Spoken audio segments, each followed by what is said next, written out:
federal government to set up special task force to end illegal mining in Zamfara State.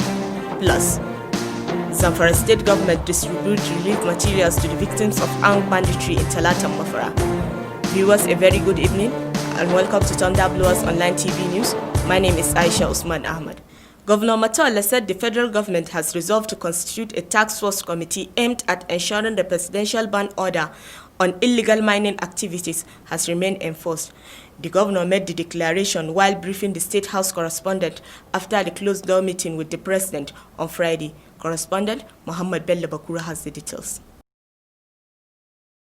Matawale, who visited the president on Friday at the presidential villa Abuja, declared that after the disbandment of SARS, he has lost 22 people to armed bandit activities in Talata Mafara and calls for the deployment of more security personnel to secure the territory of Zamfara State. He also said that part of the reason for his visit was to inform the president that he needs the support of the federal government in fighting the menace of the activities of foreign illegal miners in the state. He said he was more concerned about the influx of the foreigners into the state for illegal mining activities. According to him, it constitutes a big economic loss to the state and the country as a whole. Matola said he has issued his recommendation to the federal government for taking proactive steps to securing the state borders from the influx of foreign illegal miners, which he noted that had helped a lot in minimizing security in the state, but stressing that more needed to be done in that direction. He also said that the president had emphasized that the Federal Ministry of Mines and Steel is working harder to come up with a workable template that will be used in providing a sense of direction for how the state and the federal government will benefit from the untapped solid mineral deposit of the state. Governor Matola has insisted that there is no state that needed the services of scrap SARS more than Zamfara State, considering the peculiarity of its security situation. The governor made the declaration in Kaduna during the emergency meeting of the Northern Governors Forum. Correspondent Noah Adam has the details. Governor Muhammadu Bello Matola said Zamfara State has recorded tremendous development in the area of peace building, because the scrap unit of SARS and indeed the Nigerian police by extension has been actively supporting Zamfara State's government effort in that direction. He said that the SARS unit has helped a lot in bringing down the level of banditry and hooliganism in various communities in the state, describing the sudden scrapping of the SARS unit as an action that amounted to throwing away the body along with the dirty water. The governor noted that Zamfara State is indeed demanding for the redeployment of those members of SARS. Hence, their services are much needed in Zamfara State. The Northern Governors Forum reiterated the indivisibility of the Nigerian state and said its unity will never be negotiable and must be protected by all. Mitwit issued out a communique which is to be transmitted to the president and other relevant stakeholders in due course. The Executive Secretary, Zamfara State Contributory Healthcare Management Agency, Dr. Yusuf Abubakar Haske, has accused the former labor leader in Zamfara for sponsoring opposition to destabilize smooth takeoff of the agency. The Executive Secretary raised the alarm while addressing the press conference in Gusau in response to the petition written against him by Zamfara Cycle, a non-governmental organization. Our correspondent has the details. The Executive Secretary, Dr. Yusuf Haske, has accused his immediate predecessor, Bashir Mafara, of attempting to sabotage the efforts of the government in ensuring the smooth operation of the agency. Noted that the former labor leader is working against all the interests to make sure that the activity of the agency failed. He described the petition written by Zamfara Sako as baseless and politically sponsored, aimed at mischievously portraying the good efforts of the government by the former labor leader in bad faith.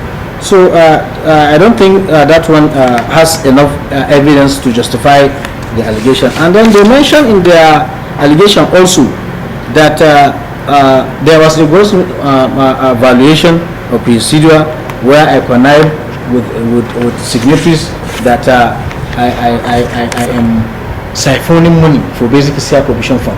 Let me put it very clear.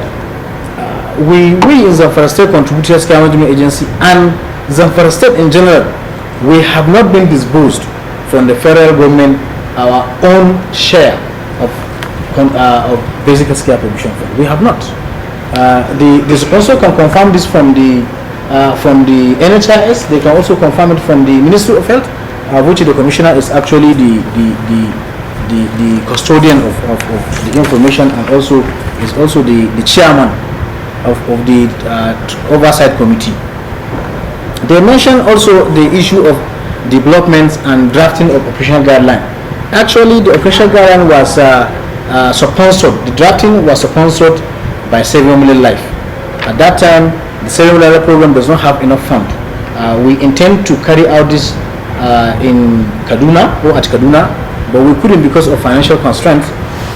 So what the Honorable Commissioner advised was that we should hold it in Zamfara, and we should actually resource people from Zamfara, especially the NHIS, the labor union, and the TUC, the NOLGI, all the relevant stakeholders. That one Murtala Musa, a staff of agency who doubled as the coordinator of Zamfara Sako Shinkafi local government and the internal auditor of the agency, who were allegedly brought by the former labor leader, was accused of leaking some of the documents used by Zamfara Sako in support of their petition.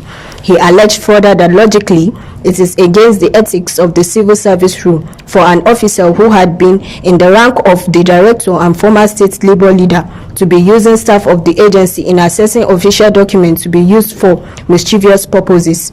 He said most of the challenges the former labor leader failed to address as a pioneer executive secretary of the agency have been overcome by him January to date. The circumstances which he said has informed the decision of Comrade Mafara to resort to use mischief makers to attack his personality and that of the government he is serving. My thinking is that, nothing good comes easy. Nothing good comes easy. So there are some people that they fail. There are some people that they fail in their regard, in this regard, and they have seen that we are trying to put things in shape. So they are not happy with that. Everywhere you go, there are people that are good people, there are people that are bad people. And very unfortunate in this government, we have been forced to marry and people that are not in line, that are not in support of the mandate of this administration. They are also not in support of the mandate of this agency. In addition to, he challenged Zamfara Sako to come forward to assess the facts of what transpired if they are interested on issues related to activity of the agency and desist from using one-sided information to mislead the public. The Independent National Electoral Commission, INEC, has postponed the State Assembly by-election for the Bakura constituency, scheduled for 31st October 2020, due to the security reasons in the country. The electoral body said meeting of concerned stakeholders will be convened to review the development in the security situation of the country before the election is allowed to hold. Our correspondent has the details. The by-election for Bakura State Assembly, scheduled for 31st October 2020, has been rescheduled by the INEC to 15th of November 2020. This, according to the INEC, is considering the tense security situation caused by the EndSARS protest in the majority of states affected by the by-election. According to the statement by INEC National Commissioner and Chairman of Information and Voter Education Festus Okoye, INEC said the decision was taken after meeting with the 37th Resident Electoral Commissioners, REX, on Thursday. According to the INEC statement, 6 senatorial and 9 State House of Assembly by-election slated to hold on October 31st in 11 states of the Federation has been postponed.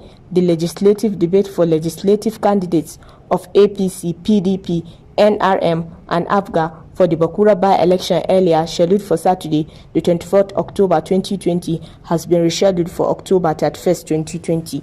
One of the organizers of the debate, Mr. Muzammil from the Pathway, a non-governmental organization, said the postponement is occasioned by the new development as planned by INEC and notes that all stakeholders will be communicated on the new arrangement before next week Saturday.